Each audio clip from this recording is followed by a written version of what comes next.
بعد أعوذ بالله من الشيطان الرجيم بسم الله الرحمن الرحيم من يدع الله ورسوله فقد فاز فوزا عظيما وقال النبي صلى الله عليه وسلم إنما بعثت معلما أو كما قال عليه السلام মঞ্চে উপবিষ্ট আজকের সবার সম্মানীয় সভাপতি সাহেব ও বিচারক মণ্ডলী এবং সামনে বসে থাকা আমার ছোট বড় ভাই ও বোনেরা এবং আগত মেহমান ও পর্দার আড়ালে বসে থাকা মা ও বোনেরা সকলকে সালাম ও মুবারকবাদ জানিয়ে হুজুর সাল্লাল্লাহু আলাইহি ওয়াসাল্লাম এর অনুকরণ ও অনুসরণ সম্পর্কে কিছুক্ষণ বয়ান করার প্রয়াস করছি।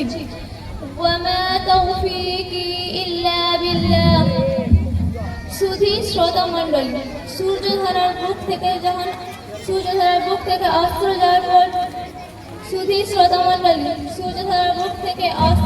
পর নেমে আসে পৃথিবীর বুকে গভীর অন্ধকার, ঠিক তেমনি হযরত ঈসা আলাইহিস সালাম এর গগন গমনের পর নেমে এলো পৃথিবীর বুকে শিরক, বিদআত, কুসংস্কার ও ফিতনা ফাসাদের এক উজ্জ্বল অন্ধকার, যা কম বেশি 600 বছরের মতো স্থায়ী ছিল। ওই দিনগুলিতে আরবে তো বটে, তথা সারা বিশ্ব জুড়ে ছিল নোংরামি আর নোংরামি। মানুষকে মানুষ বলে মনে করতো না। মদ, ব্যভিচার, চুরি, ডাকাতি ছিল তাদের নিত্য সঙ্গে। নারী জাতির ছিল না কোনো মর্যাদা, শিশু কন্যাকে জীবিত পুঁতে ফেলত। মোট কথা মানব জাতিকে গ্রাস করেছিল হিংস্র বর্ণপশুর পশুত্ব। সুখ, শান্তি ও উন্নতিকে হারিয়ে পরিণত হয়েছিল সমাজ দূষিত ও বিষাক্ত।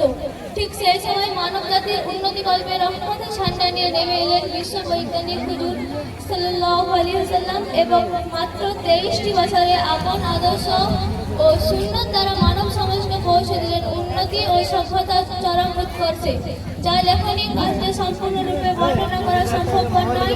তার মধ্য দিয়ে বিশেষ কয়েকটি উন্নতি আপনাদের সম্মুখে তুলে ধরতে চাই। প্রথম উন্নতি,